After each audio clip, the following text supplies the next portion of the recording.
नमस्कार, मैं हूं अतीक अंसारी और आप देख रहे हैं स्मार्ट न्यूज़ इंडिया। गैर मुमकिन है कि हालात की गुत्थी सुलझे। गैर मुमकिन है कि हालात की गुत्थी सुलझे, अहले दानिश ने बहुत सोच के उलझाई है। जी हां, जैसा कि आप सभी जानते हैं कि उत्तर प्रदेश का 2022 का विधानसभा चुनाव अब बहुत नज़दीक है, लेकिन अभी किसी भी पार्टी ने अपने प्रत्याशियों की लिस्ट जारी नहीं की है। और अगर बात करें समाजवादी पार्टी की, तो समाजवादी पार्टी में बड़ी संख्या में दावेदार नजर आ रहे हैं, लेकिन उसके बावजूद भी अभी तक किसी भी दावेदार की दावेदारी चाहे कितनी भी मजबूत क्यों ना हो, लेकिन उसके टिकट की कंफर्मेशन की सूचना दूर दूर तक नजर नहीं आ रही है। हर दावेदार अपनी दावेदारी को मजबूती से पेश कर रहा है, लेकिन टिकट किसको मिलेगा ये तो आने वाला वक्त ही बताएगा। मेरे साथ आज मौजूद हैं नरेश सोलंकी जी, जिन्होंने 123 बिथरी विधानसभा से समाजवादी पार्टी के टिकट के लिए आवेदन किया है। इनके बारे में एक अहम बात बता दूं कि 2004 से ये सक्रिय राजनीति का हिस्सा रहे हैं और समाज सेवा से जुड़कर लोगों की सेवा की है। एक बड़ी बात यह है कि इन्होंने हाल ही में बहुजन समाज पार्टी की सदस्यता छोड़कर समाजवादी पार्टी की सदस्यता ग्रहण की है और 123 बिथरी विधानसभा से समाजवादी पार्टी के टिकट के लिए आवेदन कर दिया है, जिसके बाद से पूरे बरेली जिले में चर्चाओं के माहौल गर्म हो गए हैं। हम इनसे जानेंगे कि इनके दावेदारी के बेस बोर्ड क्या है, इनकी चुनावी रणनीति क्या है, क्या मुद्दे हैं, और सबसे अहम बात ये कि ये बिथरी के लोगों की परेशानियों को, उनके मुद्दों को कितना समझते हैं। मैं स्वागत करता हूं नरेश सोलंकी जी का स्मार्ट न्यूज़ इंडिया में। आपका बहुत बहुत स्वागत है। धन्यवाद आपका। मैंने कुछ मोटा मोटी आपका इंट्रोडक्शन देने की कोशिश की है। मैं चाहूंगा अगर आप इसमें कोई और इजाफा करना चाहें तो कर सकते हैं, उसके बाद हम विषय पर आते हैं। आपने मेन मुद्दे जो राजनीतिक होते हैं उन पे प्रकाश डाला है, और जहाँ तक मेरे बारे में आपने प्रश्न किया तो मैं ये बताना चाहता हूँ कि 2004 से लगातार मैं क्षेत्र में काम कर रहा हूँ। क्षेत्र में नहीं, पूरे मंडल में काम किया है और जोन में काम किया है। मैं बसपा में 2004 से सक्रिय था। वहाँ पर मैंने लंबे समय तक जिला सचिव के पद पे रहा, कोषाध्यक्ष रहा, उपाध्यक्ष रहा, मंडल अध्यक्ष रहा और जोन कोऑर्डिनेटर रहा। यहाँ तक लखनऊ और बरेली मंडल दोनों मेरे पास, मतलब दोनों जोन थे। बहुत सारा काम किया, बूथ से लेके और टॉप तक काम किया, मगर किन्हीं कारणों से बसपा की रणनीति जो थी उससे कहीं भटकाव हुआ और बसपा से मुझे अपने को अलग करना पड़ा। मगर इसी बीच में मैं माननीय राष्ट्रीय अध्यक्ष श्री अखिलेश यादव जी की नीतियों से, उनकी रीति से, उनके कार्यकलापों से, उनके जो सोच है उससे प्रभावित होकर मैंने सपा को ज्वाइन किया है। और रही बात आवेदन की, क्योंकि मैं सक्रिय राजनीति में हूँ, पत्नी को मैंने ब्लॉक प्रमुख बनाया, क्षेत्र पंचायत से मैं भी 2 बार चुने जा चुका हूँ और लगातार प्रयास क्षेत्र में कर रहा हूँ, काम कर रहा हूँ। तो लोगों की उम्मीदें थी कि नहीं आप विधानसभा की तैयारी करें, तो उसी पे मैंने अपना आवेदन किया है। अब ये तय पार्टी को करना है कि वो किसको लड़ाना चाहते हैं, किसको नहीं लड़ाना चाहते हैं। हाँ, ये ज़रूर कहता हूँ, अगर मुझे पार्टी इस लायक समझेगी कि मैं वहाँ से प्रत्याशी बनूँ तो शायद मैं राष्ट्रीय अध्यक्ष जी की, माननीय अखिलेश जी की उम्मीदों पे खरा उतरने का प्रयास भी करूँगा। जी, जैसा कि अभी शुरुआत में सोलंकी साहब ने बताया कि बसपा में विभिन्न पदों पर रहकर बूथ स्तर से लेकर जोन तक इन्होंने काम किया है और एक अच्छा राजनीतिक एक्सपीरियंस इनके पास है, और समाजवादी पार्टी में अब ये शामिल हुए हैं। तो एक बड़ा फैक्टर ये है इनके साथ कि अच्छा एक इनके पास जो एक्सपीरियंस है और चुनाव लड़ने की जो क्षमता है वो इनके अंदर है, जिसे समाजवादी पार्टी को नज़रअंदाज नहीं करना चाहिए। कार्यक्रम की शुरुआत में मेरा सबसे पहला प्रश्न ये है कि आप बिथरी में रहते हैं और बिथरी से आपने आवेदन भी किया है। आप बिथरी के लोगों की परेशानी और उनके मुद्दों को कितना समझते हैं और उन्हें कैसे दूर कर पाएंगे? मैं आपको बताना चाहता हूँ कि बिथरी में आज तक मैं ये नहीं कहता कि अब से पहले जो विधायक हुए उन्होंने काम नहीं किया, मगर सबसे बड़ा जो मुद्दा है बिथरी का, विकास विहीन है।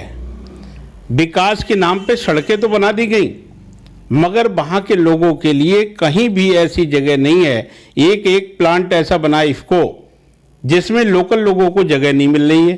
केवल उन लोगों को वहाँ नौकरी मिल गई जिनकी थोड़ी जगह गई थी। क्या उतने चंद लोगों से पूरे क्षेत्र का विकास हो सकता है?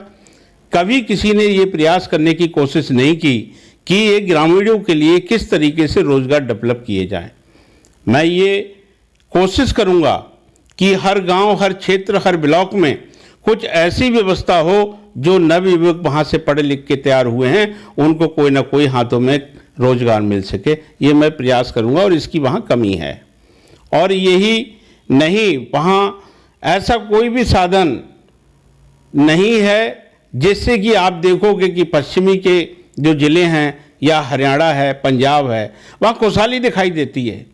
हमें बड़ी तकलीफ होती है कि हमारे क्षेत्र में भी तभी से भारत आज़ादी से आज तक उसी लेवल पे हम चल रहे हैं, मगर हमें अपने क्षेत्र में अभी विकास के नाम पे कोई चीज़ दिखाई नहीं देती है। जी, एक बड़ी बात है कि आज़ादी के बाद से तमाम पश्चिम के इलाके जो है विकसित हो चुके हैं, उनकी विकासशील हैं, लेकिन उसके बावजूद भी तमाम पार्टियों के विधायक बिथरी विधानसभा में रहे, लेकिन उसके बावजूद भी बिथरी विधानसभा पिछड़ा हुआ नजर आता है। एजुकेशन की बात करें तो एजुकेशन की भी काफ़ी सारी कमी है। मैं एजुकेशन पर आते हुए आपसे सवाल करना चाहूँगा कि जिस तरीके से अगर आप 2022 का विधानसभा चुनाव जीतते हैं, पार्टी आपको टिकट देती है और आप जीतते हैं, तो एजुकेशन के क्षेत्र में आप किस तरीके के कदम उठाएंगे? एजुकेशन के लिए सबसे बड़ी तो बात यह है कि जो शिक्षा की व्यवस्था आज चल रही है, हम ये देखते हैं कि जो प्राइमरी के स्कूल हैं, मैं ये देखता हूँ कि वहाँ पढ़ाई के नाम पे बच्चों को केवल हाजिरी लगती है, इसके अलावा वहाँ पढ़ाई के नाम पे कुछ भी नहीं हो रहा है।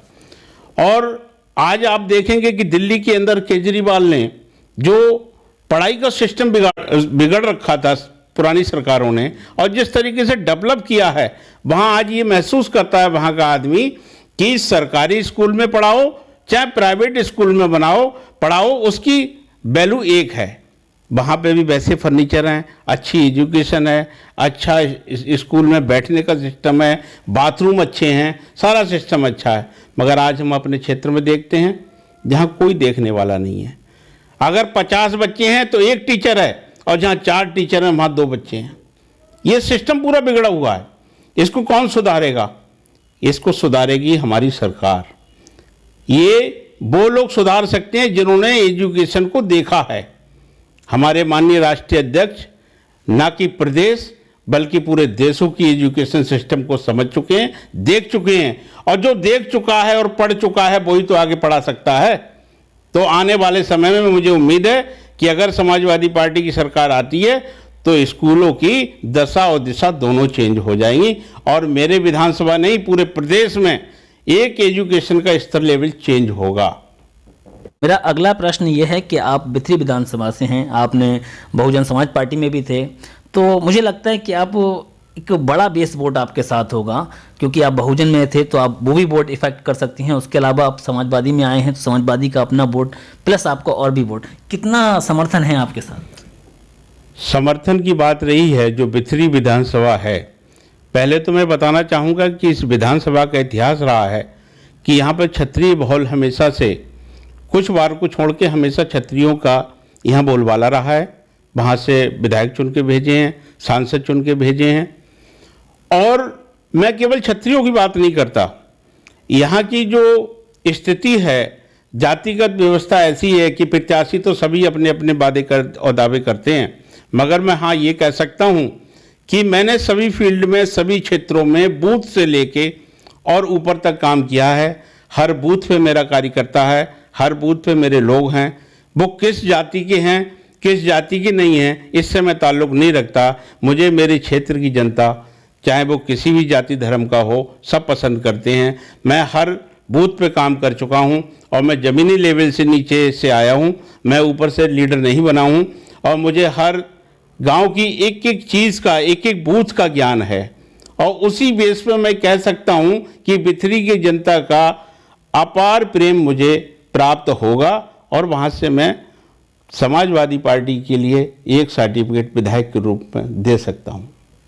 एक बड़ी बात है कि अपनी जाति के साथ साथ तमाम वर्ग और जातियों का वोट इनके साथ है। मतदाता इनको एक अच्छे व्यक्ति के रूप में जानते हैं। सबसे बड़ी बात है कि समाज सेवा, इनकी समाज सेवा का चर्चा बेथरी विधानसभा में अक्सर दिखाई देता है। जिस तरीके से ये लोगों के साथ सेवा भाव रखते हैं और सेवा भाव निस्वार्थ करते हैं, सबसे बड़ी बात यह है। मेरा अगला सवाल यह है कि जिस तरीके से भारतीय जनता पार्टी लाल रंग को खतरे की निशानी बता रही है, तो देश के प्रधानमंत्री नरेंद्र मोदी ने लाल रंग को संबोधित करते हुए बहुत कुछ कहा, क्या कहना चाहेंगे? ये लाल कलर कोई खतरे का नहीं है, ये इंकलाब का है। और इंकलाब क्या चीज़ होती है? इंकलाब वो होता है जब कहीं पे बहुत सारी कमियां होती हैं तो कोई एक मसीहा उस इंकलाब की लौ को जलाता है। और जो सिर पे लाल टोपी है, ये वही इंकलाब है कि लोग चाहते हैं बदलाव। और ये लाल टोपी से डरने की बात नहीं है, बीजेपी वाले बेकार डर रहे हैं। ये बदलाव तो हमेशा समय समय पे होते रहे हैं और अब भी हो रहे हैं। अब जनता उस समय कम टोपी लगाती थी, मगर अब इंकलाब बड़ा है और वो दिखाई दे रहा है। इंकलाब रोडों पे आ गया है और ये लाल टोपी उसी बात का प्रतीक है कि ये इंकलाब बदलाव का है और होगा और होकर रहेगा। लाल रंग को इंकलाब का रंग माना जाता है। 31 दिसंबर को अमित शाह का बरेली में एक रोड शो का आयोजन हुआ, जिसके दौरान उन्होंने इत्र को लेकर, समाजवादी इत्र को लेकर ये कहा कि इत्र की दुर्गंध फैली हुई थी जिसको उत्तर प्रदेश से हटाना था। क्या कहना चाहेंगे समाजवादी इत्र को लेकर जो आरोप प्रत्यारोप चल रहे हैं, क्या नजरिया है आपका? समाजवादी इत्र को तो केवल कह के बदनाम किया जा रहा है। इत्र का कारोबार कन्नौज में कोई आज से नहीं है, बरसों पुराना है और उसकी सुगंध पूरे भारतवर्ष में नहीं पूरी दुनिया में है। ये सुगंध को दुर्गंध में बदलने का काम इन केवल बीजेपी वालों ने किया है। इस सुगंध को सुगंध ही रहने दो, इसे दुर्गंध में ना बदलो। और समाजवादी इत्र की बात हुई, समाजवादी का अगर कोई कार्यकर्ता अगर कोई काम कर रहा है और उसका बढ़ावा, अपने हर कार्यकर्ता का मनोबल बढ़ाना पार्टी का फर्ज होता है। अगर हमारे माननीय राष्ट्रीय अध्यक्ष अखिलेश जी ने उसको बढ़ावा दिया और वो आगे गया, और ये इत्र की दुर्गंध वाली बात कर रहे हैं, इसमें तो पूरे देश को पता लग गया है इसकी सच्चाई क्या थी। इसमें समाजवादी का कोई दोष नहीं था, ये तो करा कुछ हो कुछ गया, ये इन्हें खुद पता है। हमारे राष्ट्रीय अध्यक्ष जी कह रहे हैं इसमें समाजवादी का तो कुछ है ही नहीं। समाजवादी तो केवल सुगंध फैलाने का काम करती है, दुर्गंध का काम तो कभी किया ही नहीं, ना कभी करेंगे। हमारा तो काम है सबको साथ लेके चलना, सबको जोड़ के चलना, हर आदमी को सम्मान देना, हर आदमी की इज्जत समाजवादी में मुकर्रर है।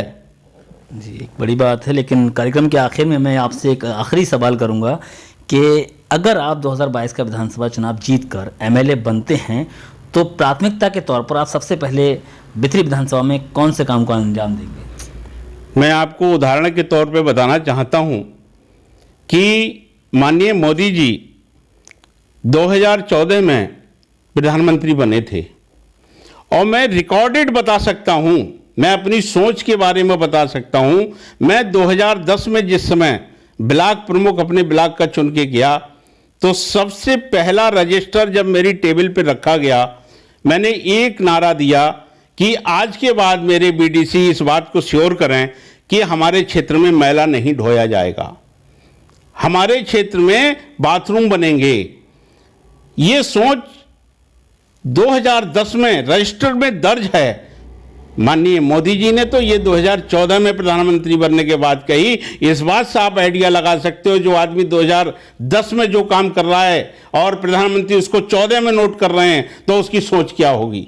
अगर मुझे ये मौका मिलता है तो मैं ज़्यादा तो कुछ नहीं कहता, मगर मेरे जितनी बस में होगी, मेरी सरकार से जितना भी करा सकता हूँ, माननीय राष्ट्रीय अध्यक्ष जी हमारे मुख्यमंत्री होंगे उनसे जितना करा सकता हूँ, ये मिसाइल कायम करने की कोशिश करूँगा कि पृथ्वी के लोग हमेशा जब तक जीऊँ और ना जीऊँ तब तक याद करें कि नहीं, कोई आदमी मैंने सही चुन के भेजा था। ये मैं प्रयास करूँगा। जैसे इन्होंने 2010 में मैला ढोने वाली प्रथा को खत्म करने की कोशिश करना चाहिए, जिसे 2014 में प्रधानमंत्री ने अमली जामा पहनाया और शौचालय का निर्माण कराया। पूरे देश के लोगों के लिए शौचालय का निर्माण कराया और मैला प्रथा, आज मैला ढोने की प्रथा आज हमारे देश से खत्म हो चुकी है। कहीं ना कहीं एक बड़ा इशारा है कि नरेश सिंह सोलंकी की जो सोच है वो अच्छे विजन की ओर ले जाती है और देश को और प्रदेश को और विधानसभा को उन्नति के पथ पर ले जाना चाहती है। कार्यक्रम के आखिर में मैं एक गुजारिश करूंगा कि आप हमारे माध्यम से प्रदेश की जनता और बिथरी की जनता और बरेली की जनता से क्या संदेश देना चाहेंगे, क्या अपील करना चाहेंगे? बस मैं ये कहना चाहता हूँ कि भाइयों, सद्भाव बहुत ज़रूरी है। पूरे देश में, प्रदेश में ऐसी स्थिति पैदा ना हो कि लोगों के मनों में बैर काबिज हो जाए। बस एक बात की गुजारिश है मेरी, किसी भी धर्म के लोग हों, किसी भी पार्टी के लोग हों, बस ऐसी इंसानियत कायम रखना जिससे कि आने वाली पीढ़ियों के लिए आपकी याद बने। ऐसा महसूस ना हो कि उनको ये लगे कि हमारे पूर्वज हमारे साथ गलती कर गए। बस मैं ये चाहता हूँ कि सद्भाव के साथ जो लोग सबको साथ लेके चलना चाहते हैं, सबका विकास चाहते हैं, हर आदमी, धर्म, जाति जो भी हो, हर आदमी का विकास होना चाहिए। बस प्रदेश को एक ही नारा है कि आगे बढ़ो और आगे बढ़ने दो। जी, जैसा कि आप जानते हैं, मेरे साथ मौजूद थे नरेश सिंह सोलंकी जी। एक अच्छी सोच के मालिक हैं। जैसा इन्होंने कहा कि आपसी सांप्रदायिक सौहार्द को बरकरार रखें। देश की मजबूती भी इसी में है कि हमारे देश की गंगा जमुनी तहजीब जो है वो बनी रहे। कुछ लोग अपने राजनीतिक फायदे के लिए हमारे देश की गंगा जमुनी तहजीब और सांप्रदायिक सौहार्द को बिगाड़ने की कोशिश करते हैं, लेकिन नरेश सिंह सोलंकी हमेशा मोहब्बत का पैगाम देने की कोशिश करते रहे हैं और आगे भी करते रहेंगे। विधानसभा 2022 के विधानसभा चुनाव के लिए मेरी शुभकामनाएं इनके साथ हैं कि समाजवादी पार्टी इनको टिकट दे और ये भारी मतों से जीतकर लखनऊ पहुंचे और लोगों के लिए काम करें। इसी के साथ मैं इस कार्यक्रम से विदा लेना चाहूंगा। जय हिंद, जय भारत। नमस्कार।